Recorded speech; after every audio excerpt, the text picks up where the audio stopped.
whether it's your privilege, whatever it is, but you're weaponizing how people view you and are talking about you when you say something like that. And this is a WNBA reporter, people, but it's like you can't say something like this and not get called out. And she is definitely getting called out. And Natalie Esquire is not new to putting down the efforts of Caitlin Clark and what she has accomplished in the previous season. Natalie Esquire also claimed that Caitlin Clark was stat padding. She's also a big Aces fan. Caitlin Clark has reached her breaking point. After dealing with months of targeted attacks, slanted coverage, and straight-up lies, she's going after one of the WNBA's most polarizing media personalities, Natalie Esquire, with legal action. Caitlin tried to flop. She tried to flop on what happened. Like, that little shoulder bump, it was not that serious. Okay, Caitlin, I need you to be all the way serious and for real, okay? You fell down, the first thing you did is, and you looked to the damn ref to give you what? That's what happened. That's what she always does, right? She's always falling to the floor, and then people acting like it's mad hard. Pay attention to what she did in college. That is what she did. She's from the LeBron school, the Luka school, the Harden school. They try to sell fouls, right? I would say that her coach did not do a good job preparing her for the physicality of what was to come and what to expect in the WNBA. So yeah, I'm kind of saying like, this is not that deep. It's a little hip check. This media figure has been exposed repeatedly for pushing false stories, spinning situations to fit her narrative, and straight up diminishing Clark's incredible impact on the league. She was remarkable on top of the fact that she had to deal with so much hate when she got to the WNBA. Now, everything's about to change. Esquire has been caught falsely promoting Chelsea Gray as the league's premier point guard, claiming Clark inflates her statistics while completely ignoring Angel Reese's obvious number manipulation. And don't even get me started on how she keeps pushing Aja Wilson to the forefront, despite what the actual data shows. Natalie Esquire says Chelsea Gray is the best point guard in the WNBA. That hasn't changed because she has a down year returning from injury. The disrespect on her name was ridiculous. There's been a lot of chatter out there that I ain't got it, and I'm here, man. But is she better than Caitlin Clark? Statistically, nope. Natalie, I believe it said last year that a compromised Chelsea Gray was 10 times better than Caitlin Clark. Here's what this is really about, though. We're not just talking about sloppy journalism here. This runs much deeper into systematic bias within WNBA media circles, where Clark has faced constant scrutiny from her very first game. The goal has been to quiet her voice, question her legitimacy, and even poison her relationship with fans, all while certain other players get protected and promoted. Natalie Esquire also claimed that Caitlin Clark was stat padding. She's also a big Aces fan. When the Aces were losing and they got Chelsea Gray back and they went on a really hot streak, after one game of winning, Natalie Esquire put them from number 6 to number 1 in beating the Liberty, which obviously was not really a good take. Clark's done playing defense, though. This legal battle isn't just about defending her reputation, it's about bringing the real story to light and making sure biased media personalities face real consequences. Keep watching, because what's coming next will completely shift your perspective on the WNBA and the people covering it. You know, I don't know what it is about Angel Reese, but there's been sort of this narrative that started about like the way she dresses. Like she's always showing too much of her body. It's her body, and it's an amazing body. And if she wants to show it off, she's allowed to do that. The crown she wears is heavy. The way, to me, I think, considering all that comes at her, I think she's handled herself gracefully. Natalie Esquire has positioned herself as a legitimate journalist, but when you examine her actual work, there's an obvious pattern of targeting Caitlin Clark while building up specific players through questionable reporting. Her most recent piece of misinformation involved declaring Chelsea Gray as the WNBA's elite point guard. Frankly, Caitlin Clark is the best point guard in the history of the WNBA already. Caitlin Clark had tied the WNBA record for most career games with 25 points and 10 assists. No one is scoring and dishing at the rate Caitlin Clark is in the history of the WNBA. Sure, that might sound like typical sports debate material, but the statistics completely destroy this claim. Chelsea Gray brings solid veteran experience, but she's never put up the kind of numbers that dominate a league the way Caitlin Clark did right out the gate. Gray's recent output doesn't even crack the top tier of point guards. Still, Esquire completely bypassed the data and manufactured a narrative out of thin air. Let's get into the stats. Best point guard in the WNBA, Caitlin Clark. In her one professional season in the WNBA, Caitlin Clark came away with an average of 19.2 points 8.4 assists and 5.7 rebounds for the season. Let's check out Chelsea Gray's stats. Chelsea Gray averaged 8.6 points, 2.9 rebounds, and 4.9 assists. But let's check out the year before. She did average 15.3 points a game. Not bad, right? She averaged 4 rebounds and 7.3 assists. Still is not better than Caitlin Clark's averages. 2021, 11.1 points. 2020, 14 points. 2019, 14.5. There is not one year where she averaged more points than Caitlin Clark. There is not one year where she averaged more assists than Caitlin Clark. We're talking about the same Chelsea Gray who put up just 8.6 points, 4.9 assists, and 2.9 rebounds per game in her last season.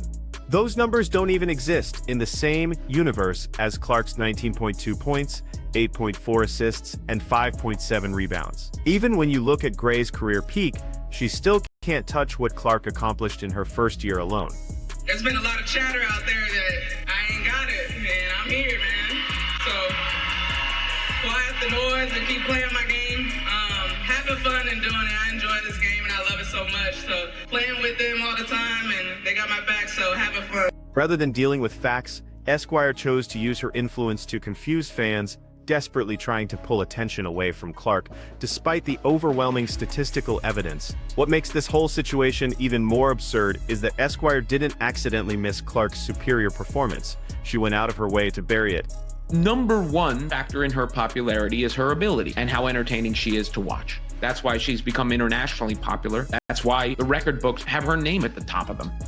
WNBA audiences depend on media personalities for honest breakdown and analysis. But when reporters like Esquire spread false information, they warp how people see reality. She didn't just say Gray was the better point guard, she presented it like Clark didn't even deserve consideration. This isn't some one-off mistake. It's part of a clear pattern where Esquire twists stories to make Clark's achievements seem smaller. The consequences are serious too. When audiences hear misleading statements from media authorities, it shapes what people believe, creates pointless arguments, and adds to the constant disrespect Clark deals with.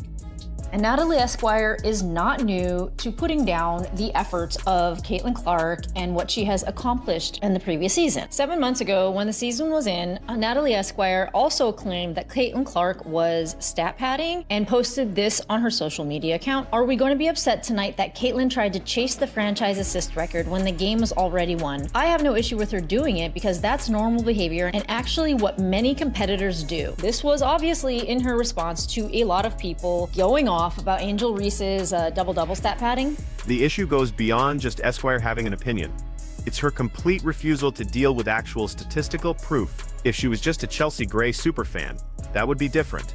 But when you present yourself as a media professional, you've got a responsibility to base your arguments on real evidence. Instead, she's pushing a clear agenda that intentionally keeps Clark out of discussions where she absolutely belongs. Coach Krzyzewski, listen to what he said. Yeah, well, she's terrific, and it'd be easy to build something on her because she's the best thing she does is pass. She's a magical passer, and she has a great feel for the game. So, I mean, what her coach did, I would have done exactly what she did. Make sure she handles the ball a lot, and she'll make everybody better. And what I was amazed with at how she's handled all the defenses, and then when she got into the WNBA, some of the negativity that was out there or jealousies. And I think she's just been remarkable. She's a really good basketball player. It's obvious that certain WNBA media members have serious issues with Clark's success, and Esquire's latest comments are just another example of this continuing problem. Clark has been under fire since the moment she joined the league, and people like Esquire have been working non-stop to make her accomplishments seem less significant. For me, if Rookie of the Year was picked today, I give it to Angel. If you're going to break a record, to me, if it's legitimate, you have to break that record in the same amount of time that player set it. If Kelsey Plum set that record in 4 years, well, Caitlin should have broke that record in 4 years. But because there's a COVID year and then there's another year, you know what I mean? So she's already had an extra year to break that record. Yeah, that'll go in the record books as Caitlin Clark is the all-time, whatever it is. I don't even know what the number is, but that's the way it'll be. And I don't think it should be. I set the record in 5 games, right? Yeah. because back then we had a first round bye. Oh, so okay. we didn't get to play, I didn't get that 6 games. So I set the record in 5 games. Sugar extra game. Well, I'm just saying. You can say that. No, listen, if I have 6 games, The record's different. well, I'm gonna have another 30. But I don't really care what the record is, who has the record. This time, Clark is pushing back though, and Esquire's latest attempt to twist reality is finally going to cost her. Natalie Esquire's pattern of spreading false information about Caitlin Clark goes way back before her recent nonsense about Chelsea Gray. She's got an extensive track record of pushing lies, especially when it involves tearing down Clark's record-breaking performances while boosting other players who fit her predetermined storyline. One of her most outrageous moves happened months back when Esquire straight up accused Clark of padding statistics, claiming her incredible numbers were fake and didn't represent real skill or value to her team.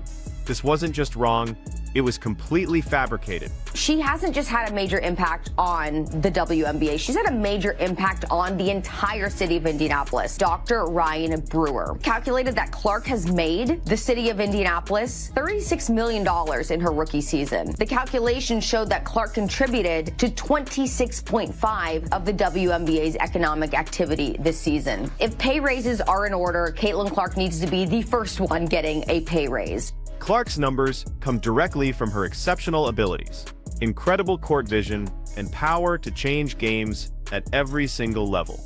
Esquire's accusation becomes even more ridiculous when you realize she completely ignored who's actually guilty of staption, Angel Reese. We've got ESPN's ranks of WNBA players right now, and Caitlin Clark is really damn high. Angel Reese ain't nowhere to be found in the top 10. She's not involved. Well, wait a minute now. I was told Angel Reese was like one of the absolute best players in this league. So where is she? She was not in the top 10. I thought, oh shit, her fans are really going to be mad about this. They're going to be twisted off. While Clark lifts her entire team through scoring, creating plays, and pure leadership, Reese has been documented numerous times hunting meaningless rebounds and easy putbacks just to inflate her personal statistics. Angel Reese shows up to the Super Bowl. So it looked like Angel Reese could be seeking attention at this year's Super Bowl. And you guys never disappoint. The internet does not miss when it comes to Angel Reese. Caitlin looked like $1 million at the Super Bowl. Real professional. Caitlin looked like somebody our kids could, inspire to watch. There's a big difference between Caitlin Clark and Angel Reese, and I'm done talking about it. Even in the unrivaled league where she's competing during the offseason, Reese keeps chasing empty stats without actually taking over games in ways that lead to victories or team improvement. Angel Reese fans are celebrating another double-double. And I do understand a double-double from her and a win, missing your shots. But Esquire has never said one word criticizing Reese for any of this, which proves exactly how she applies completely different standards when judging different players. I believe this is actually a clip that somebody put out to try to make her look good. This makes her look terrible. I'm shocked. That was pathetic. And then finally, she makes the layup. We're celebrating that? Really? This goes way beyond just one terrible opinion. It's a strategic campaign to control public perception. Esquire has consistently leveraged her platform to suggest that Clark's dominance is somehow fake, while promoting players like Reese, Chelsea Gray, and Aja Wilson, whether the numbers support it or not. Now Caitlin Clark has been getting comparisons to the most famous person in the world at this point in time, Taylor Swift. White was giving a comparison to the star status of Caitlin Clark, and she stated this precisely. She said, quote, "She's incredibly humble. She understands the big picture. So she views it understanding her celebrity. She's a Midwest kid, a Midwest person, and she is who she is. She tries to live her life in an authentic way, but she's very much Taylor Swift 2.0. You could see the same bias when she tried putting Aja Wilson at the peak of the WNBA rankings, even though other players posted stronger statistical seasons. Reality check. Esquire has zero interest in fair analysis. Her entire mission is crafting narratives that help certain players while destroying others. Clark has taken the worst of these attacks, facing endless criticism simply for being exceptional in a league that should be celebrating what she brings.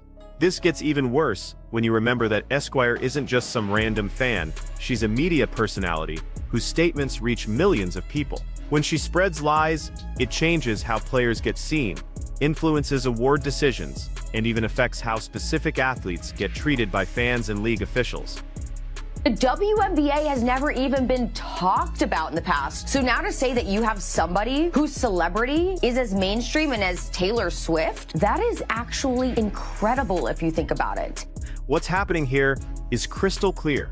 Esquire's bias is undeniable, and it comes from something way more serious than basketball preferences. She consistently elevates black athletes while finding reasons to tear down white players like Clark. She drew a WNBA record, 1.84 million viewers to her first playoff game against the Connecticut Sun. And the reason that this is important because this game took place on an NFL Sunday. To know that she did this up against NFL competition also speaks volumes. So after she was eliminated, the ratings, nowhere close to what the WNBA experienced with Caitlin Clark on the court. They drew an audience of 929,000 according to ESPN. That's 50% less audience members than the Fever's Game 1 against the Sun. We have seen a tremendous drop-off when Caitlin Clark is not on the court. This isn't accidental. It's a deliberate strategy to shift narratives toward players who match her personal prejudices.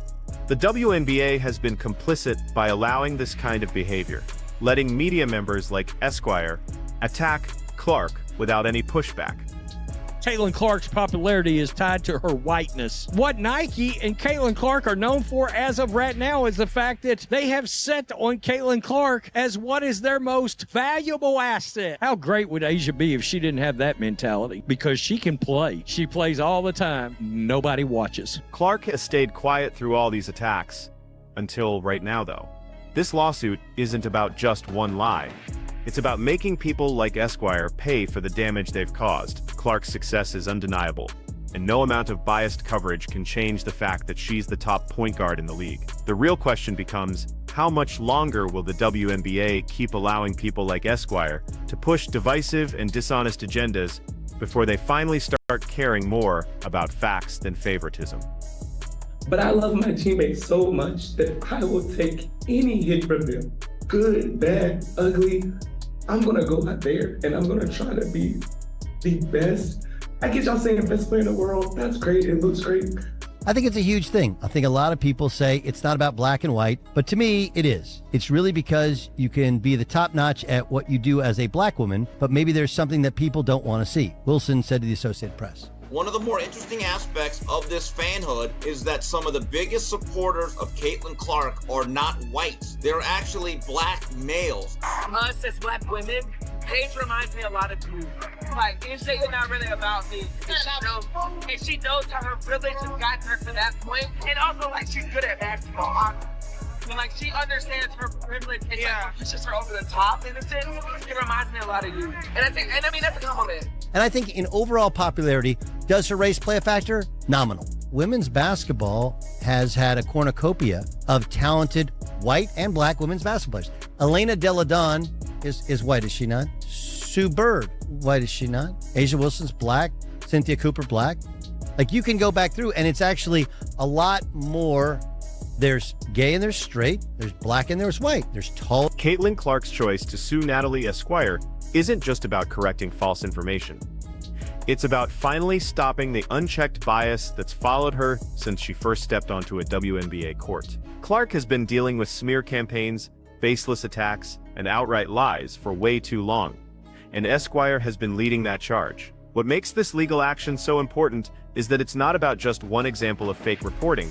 It's about an entire pattern of behavior designed to minimize Clark's success while building up others who align with Esquire's personal and racial prejudices. This lawsuit directly challenges media personalities who've used their influence to distort facts, mislead audiences, and target Clark simply because of who she represents. To really understand why this lawsuit is happening, though, we need to step back and examine everything Clark has endured since entering the league. Will Caitlin Clark ever be paid by the WNBA? What she's really worth to that league? And Aaron said, I don't think that's possible. She's part of a larger player body. They all need to be paid more. She should be recognized for what she has done and what she's brought to the league from an economic standpoint. It's as simple as that. And, you know, a lot of people had a lot of things to say about this. She also went on to say that she's very, very hopeful for the current CBA negotiations and pushing the line forward on player salaries. And the most important thing has always been getting WNBA players paid for what they do on the court. And so it's important to note that, obviously she's not an agent just for Caitlin. She has a lot of WNBA players underneath her as well. And to me, as I understand that Caitlin is, one of her clients, probably, I don't want to say her biggest one, but definitely one that she focuses a lot on, I'm sure. And so she's going to say this. And a lot of people had things to say about positioning just Caitlin Clark, which I agree with, because she's not the only player that brought in revenue. She's not the only player who's bringing in eyes. She's brought in a lot. Her impact is great, but you could say the same thing for the entire rookie class that came in last year. Clark has faced brutal attacks both during games and in media coverage from her very first day. She entered the WNBA as the biggest name women's basketball had produced in decades, immediately becoming the league's main attraction and primary worry. Rather than embracing her impact, though, certain players, media personalities, and even league officials seemed committed to bringing her down. She got hit with excessive fouls, deliberate cheap shots, and physical aggression that went far beyond normal competitive play. Instead of protecting their biggest star, though, referees let it continue, and league leadership looked the other way. Mixed together. You have no idea what you're talking about. You're delusional. People are watching these games because of Caitlin Clark. Oh boy, if I say what I really think, these black women and these feminist white women are not going to sleep with me. And I may lose my job. They're going to come after my job. We're not in position to say, shut up. $36 million she drove to Indianapolis just by showing up as a rookie and making history. And so I understand her point of view. She wants to probably let other athletes shine. And she also says, it's earned, not given. There are other people that can use that spotlight to compete as well. So I think Caitlin, she moves because she knows people follow her no matter where she goes. And she's very strategic about dictating where her value is. That's when the false stories started flowing. Esquire and others began spreading ideas that Clark was overrated, that she only succeeded because of media bias, and that she wasn't as talented as people believed. The statistics never backed up any of these claims, though. Clark shattered records, packed arenas, and brought WNBA viewership to levels nobody had seen before. League attendance, merchandise revenue, and TV ratings exploded, all directly because of Clark's presence. Instead of recognizing her role in this transformation, though, people like Esquire kept undermining her achievements, searching for any excuse to redirect attention away from her. She could have just said, hey, y'all lay off Caitlin Clark, let's embrace her. But nope, her frail-ass ego was jealous of Caitlin Clark's popularity. Esquire's bias became impossible to ignore when she openly favored black players like Angel Reese, Aja Wilson, and Chelsea Gray. Over and over again, she positioned these players at the top, even when statistics and actual game performance told completely different stories. When Reese got caught obviously stat padding, Esquire stayed silent. When Aja Wilson had disappointing performances, Esquire spun the narrative in her favor. But when Clark posted historic numbers, Esquire called it stat padding. This wasn't coincidence. It was calculated efforts to discredit Clark while promoting others. The racial bias in Esquire's coverage is impossible to deny. She's consistently promoted black players while diminishing white athletes' accomplishments. And Clark has been her primary target. This lawsuit finally exposes that bias and forces real conversations about how race influences media coverage. Caitlin Clark agent named Aaron Kane is calling for higher WNBA salaries in the midst of the WNBA. It is the Caitlin Clark effect, I do believe, that has helped to elevate the entire league. So when you look at the salaries league-wide, including Caitlin Clark's, they're very embarrassing. What makes this situation even more frustrating is that the WNBA itself has done absolutely nothing to address this behavior. Actually, the league has enabled it to continue, watching while Clark gets disrespected, undermined, and targeted. The league's culture has been controlled by a group of players and media figures who want to advance their own agenda instead of acknowledging reality. Many of these people resent Clark's success, seeing her hovering as a threat instead of an opportunity to expand the game. Some have even tried painting Clark as an outsider who doesn't belong in the league, despite the fact that she's done more to elevate the WNBA than anyone else in recent memory. Caitlin Clark was just paid over $78,000 this past year as her salary. When you look at what the NBA players are making, nowhere close. Like not even a drop in the bucket. $78,000, come on. For a professional athlete, come on. We don't really need to say more than that. The truth is that Clark's success threatens the power structure that's controlled the league for years. Before she arrived, the WNBA dealt with terrible viewership, barely any media coverage, and serious financial problems. Clark transformed that overnight. I think that experiencing it, I love Caitlin Clark fans, but Caitlin Clark fans is different. They like SUES Shop Gang, like different. They are very passionate people, and like they gonna ride or die. Like listen, Caitlin Clark is a god to her friends. She does no wrong. Do not play. Do not play with her fans. Let's just say SUES, I'm happy I'm on the right end of it. We on the right end of the stick, baby. I hate to be. Listen, because they love us right now. But if we go right left, it's over for us. Caitlin Clark fans, I love you back. I promise. Yeah. Like her fans, but like the one thing I would say about Caitlin Clark fans that I can't appreciate, they'll go anywhere she goes. Oh, they gonna travel. She gonna travel. And right there, right there with her. Like it's super dope though because it's like they would literally go anywhere she go, and so she's built that kind of platform. I'm like, damn, that's lit. Rather than welcoming her, though, certain figures within the league have actively worked against her, trying to minimize her contributions and keep control over the league's narrative.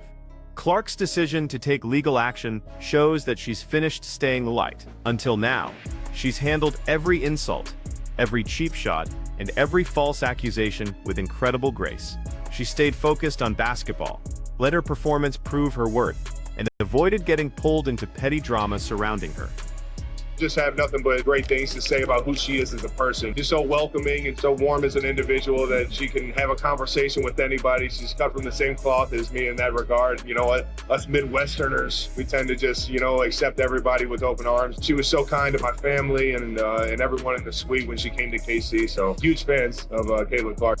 This lawsuit proves that even she has limits, though. Enough is enough. Clark's reputation has been attacked.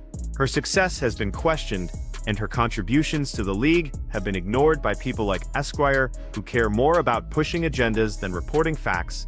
This case represents more than just one biased reporter. It's about establishing that dishonest, biased journalism won't be accepted anymore. It's about sending a clear message to the WNBA, the media, and league fans that Clark refuses to be disrespected any longer. The facts support her position, and now she's making sure everyone sees them. Caitlin Clark's lawsuit against Natalie Esquire represents more than just a legal dispute. It's a pivotal moment for the WNBA. Caitlin Clark being in the building, 1.1 million average viewers. That's crazy. Just by her going to the game, it's the second most watched NCAA game. Like, that's crazy. That just shows how popular she is right now. Fair enough. Like, if Steph Curry showed up somewhere, there would be more posts about Caitlin Clark showing up there. There are levels to fame, and the level of fame Caitlin Clark is at might be up there with the highest levels there are. That is impressive. She's a face of women's basketball, obviously. She ain't even play, and she still drew the most numbers. It is actually scary how much of a draw Caitlin Clark is as a player. Biased media personalities like Esquire have been getting away with manipulating stories, spreading lies, and advancing their personal agendas without facing any real consequences for way too long. This time, though, they crossed the line. Clark is done being targeted, disrespected, and falsely accused, while the league and its media allies stand by and allow it to happen. This lawsuit isn't just about correcting the record, it's about revealing the hypocrisy, double standards, and racial bias that have been driving attacks against her from day one. Esquire's pattern of promoting black athletes while attacking Clark isn't random. It's part of a bigger movement within WNBA media that has actively tried to suppress Clark's success. No amount of dishonest reporting can erase reality, though. Clark is the top point guard in the league, the biggest name in women's basketball, and the single most important reason behind the WNBA's incredible popularity surge. Most points by a point guard in a season in WNBA history. Most double-doubles by a rookie guard in WNBA history. Most points by a rookie in WNBA history. Most assists by a rookie in the history of the WNBA. First WNBA rookie to record 2 triple-doubles. First triple-double by a rookie in WNBA history. First triple-double in Fever history. The first player to be named WNBA Player of the Month and Rookie of the Month in the same month. First player in WNBA history with 20 or more points, 15 or more more assists and 5 or more rebounds in a game. She won Rookie of the Month 4 times, Eastern Conference Player of the Week 3 times, single-season rookie record for assists, single-season rookie record for three-pointers, single-game record for assists 19, franchise record for most double-doubles, three-pointers, career 10 or more assists in a game, franchise record for most career 10 or more assists in a game. Fastest WNBA player to reach 100 three-pointers. She did it in 34 games, most assists by a rookie in a WNBA All-Star game, for which she received the most fan votes ever, 700,000 of those. Fastest player to reach 350 points and 150 assists to start a season, regardless of years in the league. People will say, pay more attention to the other folks. Like, she couldn't do it herself. You know, LeBron has teammates, Jordan had teammates. I understand. I think that experiencing it, I love Caitlin Clark fans, but Caitlin Clark fans is different. They like SUES Shopkeeper gang, like different.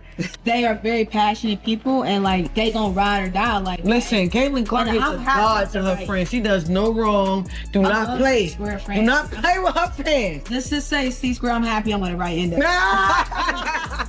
We on the right end of the stick, baby. I hate to be. Listen, because they love us right now. But if we go right left, it's over for us. Yeah. Caitlin Clark fans, I love you back. I promise. Please don't. Like her fans, but like the one thing I would say about Caitlin Clark fans that I can't appreciate, they'll go anywhere she go. Oh, they gonna travel. She gonna travel. And right there, right there with her. Like it's super dope though, because it's like they would literally go anywhere she go, and so she's built that kind of platform. I'm like, damn, that's lit. Clark's impact on the league can't be disputed. She's generated record viewership, filled arenas, and elevated the sport in ways no other player has managed. Without her, the WNBA would still be fighting for bleak mainstream recognition. Caitlin Clark's jersey retirement was huge. It was a huge event. Yes, A'ja Wilson's jersey retirement was on the exact same day. There was no question about it. What was crazy about this, the numbers were much better than NBA legend Kobe Bryant's jersey retirement ceremony on December 18, 2017 on Iowa versus USC February 3rd. It was also the second most watched game in NCAA history, just by her going to the game. The statistics prove everything. The league's highest-rated games, most watched playoff series, and top-selling merchandise all center around Clark. Still, instead of celebrating her contributions, media figures and certain league personalities have tried destroying her. They've accused her of inflating statistics while ignoring Angel Reese doing exactly that. They've promoted Chelsea Gray as the premier point guard, while ignoring Clark outperforming her in every meaningful category. They've tried positioning A'ja Wilson as the league's top star while deliberately downplaying Clark's dominance. Right, and that's what a lot of these women are doing, is they feel like what we have done for this game, this young player has come into our game, and she's getting way more respect and all that stuff than we are. As she should. The young girl is a baller. The young girl has people watching because of the way she can shoot this basketball like Steph Curry. Steph Curry can't dunk. Steph Curry don't do none of that in the game. He can probably dunk by himself, but he don't really do none of that in the game. He is a shooter, and fans tune in to see Steph Curry. When I look at Caitlin Clark, fans are tuning in to watch her, and you know who that's helping? Everybody else. It's helping the A'ja Wilsons. It's helping everybody else, the Plums, all that. It's helping all of them, the Tarasis. The truth always surfaces, though, and this lawsuit is the beginning of making sure biased narratives stop controlling how players get evaluated. Esquire and others who think like her have underestimated Clark for too long. They figured that because she stayed quiet and concentrated on basketball, she'd never fight back. Now she's taking action, though, and the facts are on her side. This lawsuit will make media personalities think twice before spreading misinformation, and it sends a crystal clear message to the WNBA that Clark won't tolerate disrespect anymore. She's carried this league to new heights, but she's been met with hostility, jealousy, and pure hatred from people who should be supporting her. Clark has never needed their validation, though.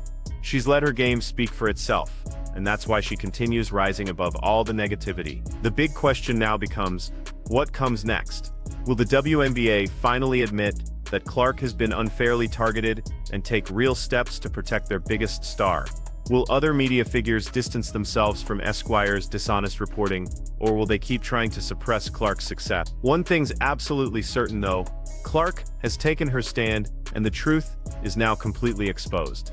The fans see it, the numbers confirm it, and no matter how desperately the biased media tries rewriting history, Clark's legacy is already being established in real time. This lawsuit isn't just about exposing Natalie Esquire, it's about reclaiming the truth. And regardless of what happens in court, one fact remains undeniable. Caitlin Clark is here to stay, and no amount of lies, hatred, or bias will ever change that.